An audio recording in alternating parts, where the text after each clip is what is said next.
Good morning, friends. It's Saturday, and I'm back with Chapter 12 of my upcoming book, Campaign at Fort Stix. Now it's time to grab a snack, dim the lights, and let me take you into the mists of time with a story I call Air Assault. I was sitting under the catalpa tree munching on a stalk of rhubarb. I still had not decided if I liked it or not, but the tart flavor was a curiosity to me, and I enjoyed the wet crunch of the stalk. It was kind of like celery with an almost citrus taste. Happily munching, I looked across to my great Aunt Florence's house and saw my second cousin Kenny walking across the yard carrying a canning jar. He crept up to a spot on the corner of the house and suddenly put the jar against the house. I watched as he slid the flat inner lid onto the jar and then carefully eased it away and installed the ring to hold the lid on. He held it up to the light, looking through it. Curious, I walked over to see what he was doing. "Hey, Kenny, what are you doing?" He looked away from the jar to me, pushed his wire-rimmed glasses further onto his nose, and held the jar out for me to see. "I caught this hornet for my high school science project," he said, grinning. It was a big one, almost as big as my pinky finger, and it was trying to sting the jar inside. I shuddered when I saw how long the stinger was. It looked like it could go all the way through my finger. "Wow, it's huge," I said and backed away a step. "What are you going to do with it now?" "Come on, I'll show you," he said, and I followed him into the house. Aunt Florence was in the kitchen cooking, and on hearing us come in, hollered out to make sure and close the door because it was getting hot outside. Kenny did not seem to notice, as his attention was fixed on the hornet in the jar. I closed the door and turned to watch as Kenny sat the jar on the coffee table with about a dozen other jars. In each jar was a different kind of bee, wasp, or hornet. He lined them up carefully and sat down on the carpet to examine them. "That was the last one I needed," he said. "Now it's time to prepare them for the display." He reached under the table and grabbed a thick picture frame. Laying it on the table face down, he removed the back and glued a very thin piece of corkboard to it. "I am for sure going to get an A on this science project," he said, and set the cork frame down to allow the glue to dry. "So what are you going to do with all the bees?" I asked, looking closely at one of the jars. "I'm going to pin them to the cork and then put labels under each one," he said, showing me a page of typed sticky labels. "But how are you going to pin down live bees?" I asked, imagining them trying to sting us as he pinned them down. "Watch," he said, and grabbed a cotton ball and a bottle of rubbing alcohol from the table. Wetting a cotton ball with alcohol, he very carefully loosened the lid from one jar and dropped it in. The bee inside did not like this and began to fly around angrily until it slowed, landed on the bottom, and fell over dead. Kenny opened the jar and extracted the cotton ball with a pair of tongs. Then he proceeded to add it to another jar to repeat the process. This continued through most of the jars until the last one he added it to did not die. Obviously, too much alcohol had evaporated. At this point, I think it's only fair to explain that Kenny started with the least aggressive bee, a honeybee, and progressed upward on the aggression scale to where he was now at Blue Wasp. The Blue Wasp was very angry, and I could hear it buzzing in the jar from across the table at the far end where I felt safe. I was closest to the front door, and had already looked to make sure there were no shoes, coats, or other items which would impede my escape should it become necessary. When I saw him preparing another cotton ball and reaching for the lid, my muscles tensed in anticipation of vacating the premises.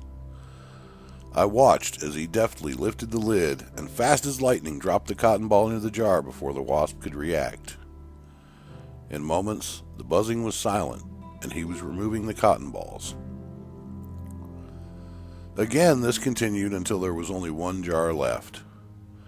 It was the giant hornet, and it was angry. Obviously, the giant hornet had been paying close attention and saw what happened to the others. It flew around aggressively, hitting the sides of the glass hard enough to make it sound like one was tapping on the glass with a metal rod. It was making me nervous, and my inner spring wound up so tight that I thought it would launch me to the moon. Kenny was not taking any chances with the big hornet. He wetted both cotton balls with alcohol and prepared to drop them both in. Holding the lid down as he removed the ring, he carefully unscrewed it and put it to the side. Then, taking both cotton balls in one hand, he held them close and prepared to lift the lid and toss them in. The hornet knew.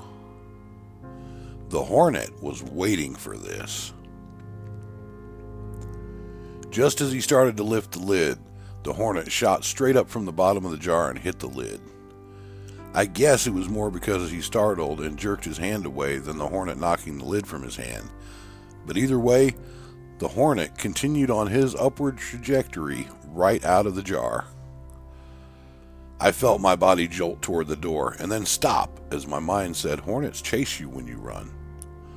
I wanted to leave, but my mind said, "Hold still and all will be okay."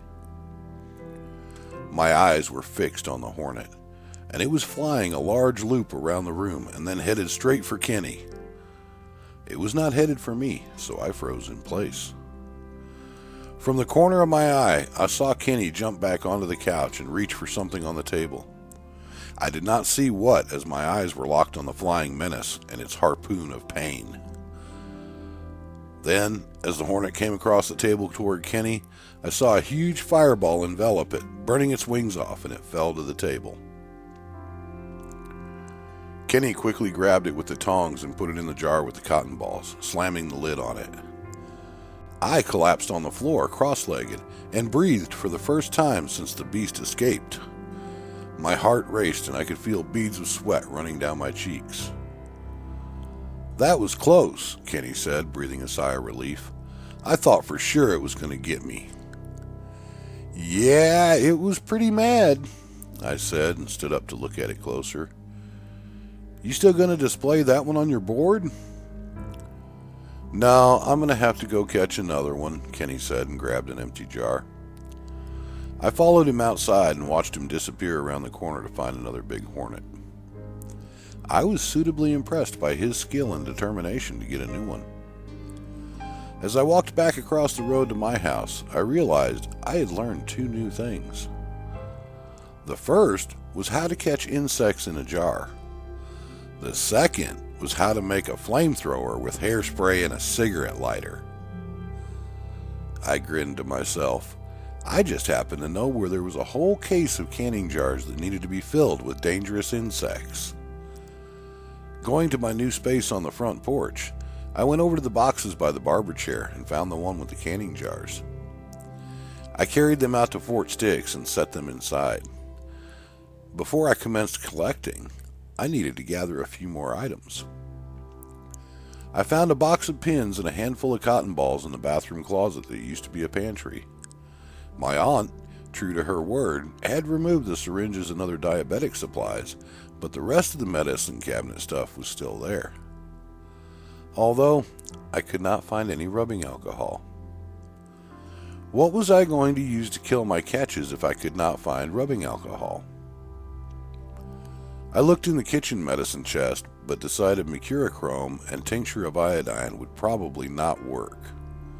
Sure, mercurochrome stung like the devil on cuts, but it did not have a deadly smell like alcohol. I stared at the medicine cabinet as I considered what to do. "What are you after?" my mom asked from behind, startling me. "Oh, nothing," I said and closed the door. "Go outside and play," she said as she began to make a pot of coffee. I did not even hesitate and headed out onto the back porch. I was still considering what I could use to kill the bees and wasps. Then it struck me. We had all kinds of chemicals in the garage. Why, there was lacquer thinner, enamel reducer, and even ether starting fluid. And ether is what they used in the hospital to put people to sleep. Well, maybe not ether. I did not want to merely put the bees to sleep. I wanted to make sure they could not sting me as I studied them. I headed for the garage to see what I could find. On the main work table, I found 2 different kinds of enamel reducer, lacquer thinner, and acetone. I was not sure about the acetone since I never really used it, so I took a quick sniff and realized it was nail polish remover. That might work really well. I grabbed a handful of sample bottles and poured a little of each chemical into them. Then I labeled them with a marker and carried them to Fort Stix. Sitting on my bucket, I neatly arranged my supplies. I was pretty sure I had everything I needed to begin my studies of bugs. To be more precise, wasps and hornets. I considered how I would conduct my experiment and decided I needed 3 of the same type of bee, wasp, or hornet for the initial tests so I could be sure of the effects of the different chemicals. I grabbed a jar and went out to the field. I considered visiting the big bush next to the garage door where all the honeybees were, but decided I did not want to catch and hurt bees that made delicious food. No, I was going to attack those that normally attacked me and sent me running for the hills. Wasps and hornets. There were always plenty of them in the field around Fort Stix.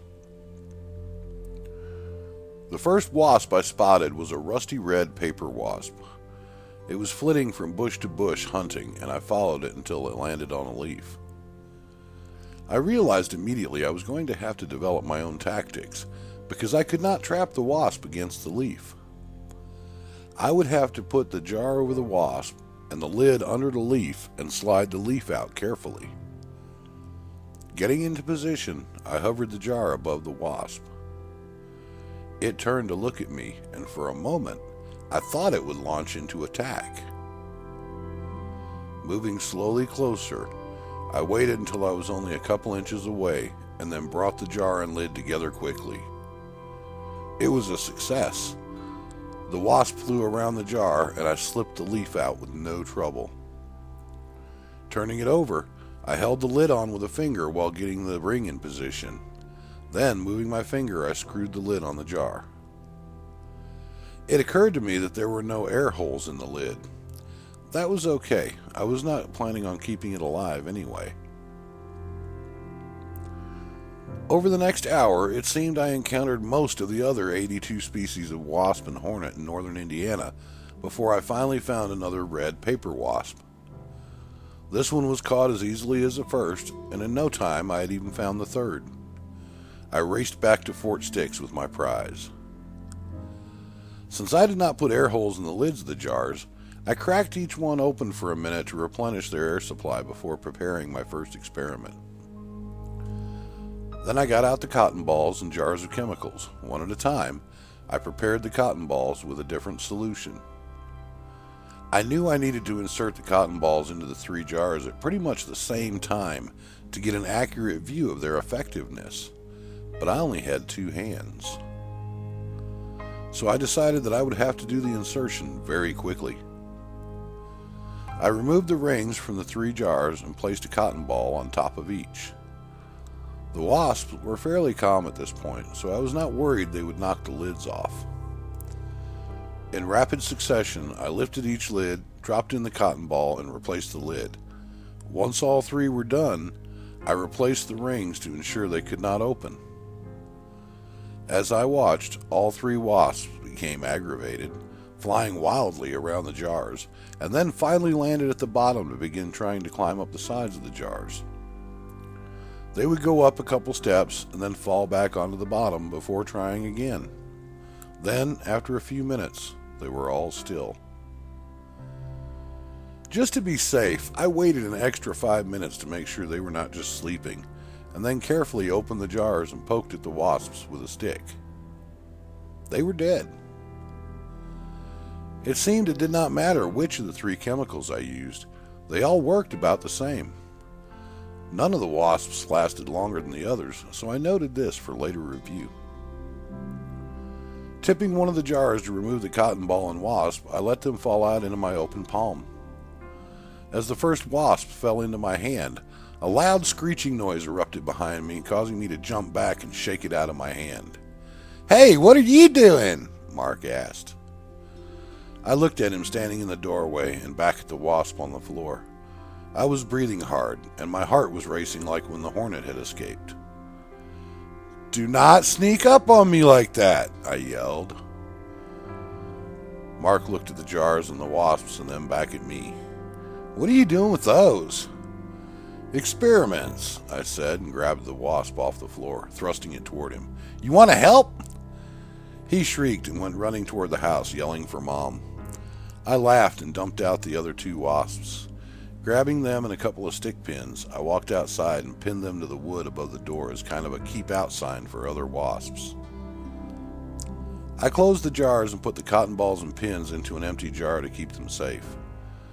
Tucking them neatly into the small corner of Fort Stix, I closed and latched the door and headed into the house. It was nearly dark, and I was hungry. I was very tired after the excitement of the day, and did not even feel like reading after dinner. I went and climbed onto the big brass bed in our room and fell asleep almost instantly. I slept long and hard that night and into the morning.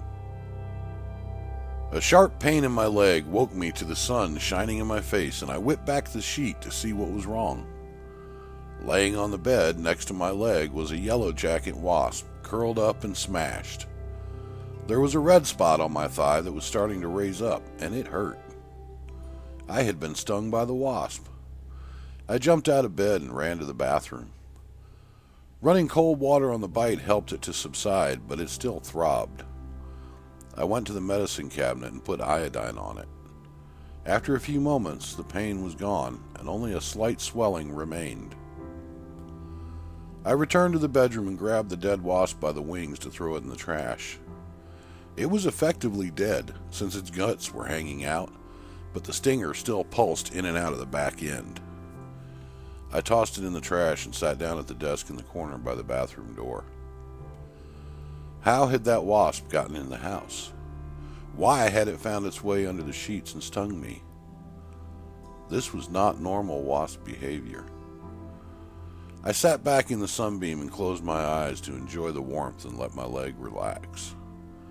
A flitting of shadows over my face caused me to open my eyes, and I saw several bugs flying in the corner of the window at the top near the hole. They were wasps, just like the one that stung me. Were they hunting me for helping Kenny kill wasps and then killing them myself? I shuddered at the thought and got up to find some bug spray. Mom kept stuff like that under the kitchen sink, so I headed there to find it. There were all manner of cleaning chemicals, but no bug spray, except for a can of mosquito repellent. Looking at the can, it said flammable. I grabbed Dad's cigarette lighter from the desk and walked out on the back porch. Holding the flame up, I sprayed the repellent through the flame and was rewarded with a flamethrower. Going back to the window, I lined up on the wasps buzzing at the top of the frame and gave them a blast of flames. Immediately, the wasps fell to the windowsill and I felt victorious. Until I looked up and saw the edge of the lace curtain was now on fire. Oh no! I choked back the panic and reached up and grabbed the curtain, pulling it down. The flames fanned as I whipped it down, and I turned to open the door on the potbelly stove, throwing the curtain inside. As I closed the door, I saw the curtain flare up. That was a close one. I looked at the window and realized there was now only one curtain. How would I explain that? I took the other curtain down, put the dead wasps in the trash can, and carried the curtain into my room and draped it over the terrarium as if it had been there the whole time. "What are you doing?" Mark asked as he sat up on his bed, rubbing his eyes. I looked around. I still had the guilt of the destroyed curtain, and now the hidden curtain in my head. What was I doing? I looked at the curtain, and then it hit me.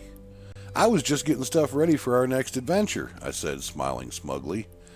"I got this cover made for the terrarium so we can catch caterpillars and put them in here and watch them turn into butterflies." "I want to catch caterpillars," he said, and jumped out of bed. "We will." I headed toward the door. "But first, we got to have breakfast." Walking down the hall past the potbelly stove, I cast a glance to make sure there was no smoke coming out of it, and then to the window. It was glaringly obvious the curtains were not there, but only if you looked. Since the curtains were loosely woven lace like a doily, they did not block much light. I put a couple pieces of bread into the toaster and got out the butter and a knife for toast. Then I made 2 bowls of cereal and set them on the dining room table. Mark came in just as the toast popped and said he did not want toast, so I buttered mine and joined him at the table. After breakfast, we put our dishes in the sink and went outside to start hunting caterpillars. The first place we checked was the catalpa tree, because Grandpa said catalpa worms could show up any day now. If they did appear, I wanted to get a bunch of them for fish bait. There were no worms on the catalpa tree, so we changed directions and went to look in the garden. I kept the garden weeded down pretty well, but sometimes I still found caterpillars on my tomatoes and squash plants. I showed Mark how to step carefully between the plants and look under the leaves for caterpillars. After a few minutes, he shouted he found one and held up a big green caterpillar in the palm of his hand.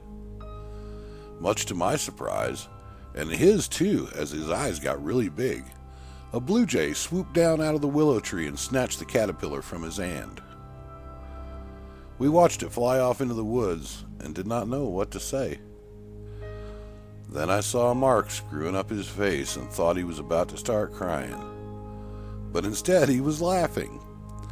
"I got to feed a blue jay," he said, laughing. I was relieved. Even though I had not done anything to him, if he started hollering, Mom would think I was doing something and I would get yelled at. And I was still remembering the lace curtains, the reason we were looking for caterpillars to begin with, and I did not want to have to explain the curtains. I led Mark around the garage and had him help me feed and water the chickens and then water the garden. Once these things were done, we headed off to find caterpillars again. While we were doing chores, I remembered that we had got a bunch of small white caterpillars from an old rolled-up rug when we were finding bugs to feed the snakes. Then I realized we needed to feed the snakes because it had been a few days. Opening the door to Fort Stix, I moved off to one side and opened the vault. I saw no movement down there. Using one of the jar lids to reflect sunlight into the vault, I looked around, but there were no snakes in there. Where were they? How had they gotten out? I closed up the vault and walked over to the nearest car part. When I lifted it, there were several snakes there. The biggest one just looked up at me as if to ask if it was time to play, but I left them be. I was not wanting to play with snakes right now. I put the part back down gently and closed up Fort Stix. It seems our idea for security needed more work because the snakes went home after they finished guard duty and none had returned. Moving off to the garage where the rug was to find caterpillars, I saw something big on the ground near me. It was a big black and red wasp, a monster that was even bigger than the one Kenny had found.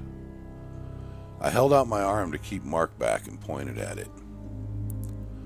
I watched the wasp, wondering if I should catch it, and then I noticed another one coming out of a hole in the ground next to the first one.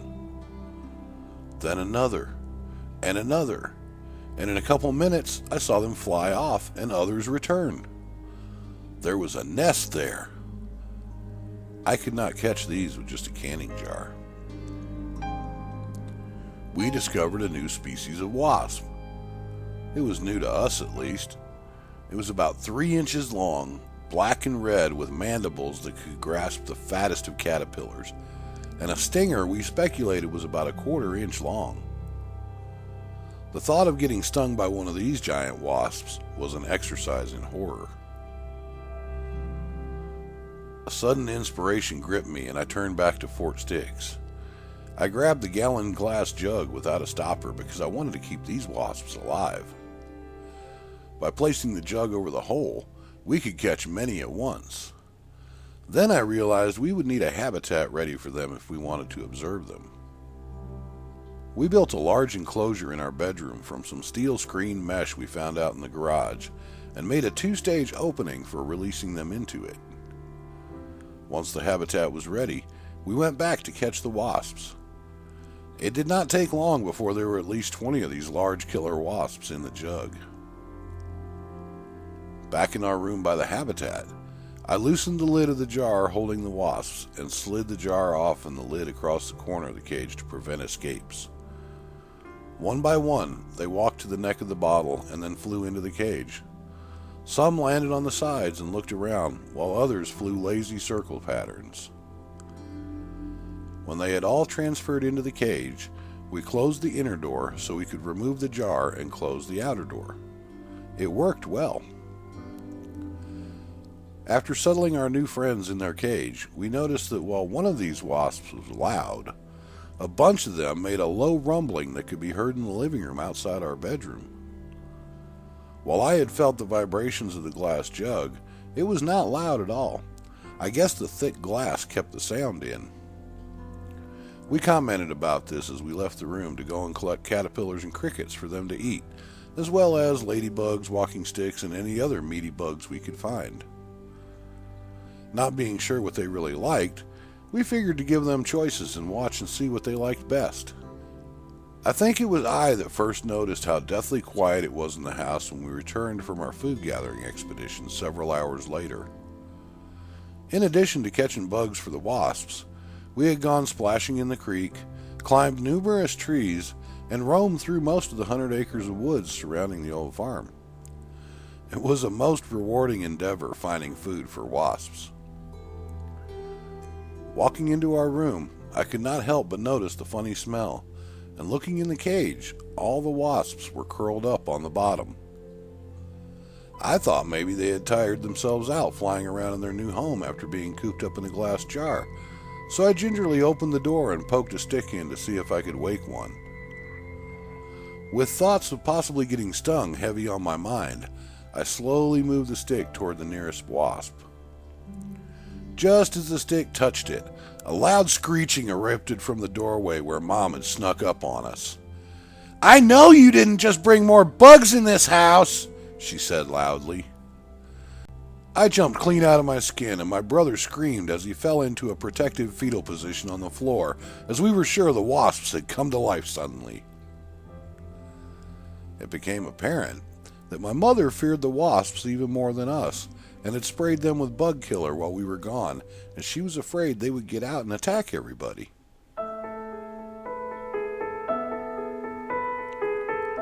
Well, I hope you enjoyed this look into the campaign at Fort Stix. That's all for now, but I'll be back again next week with another story, just for you. Until then, sleep well.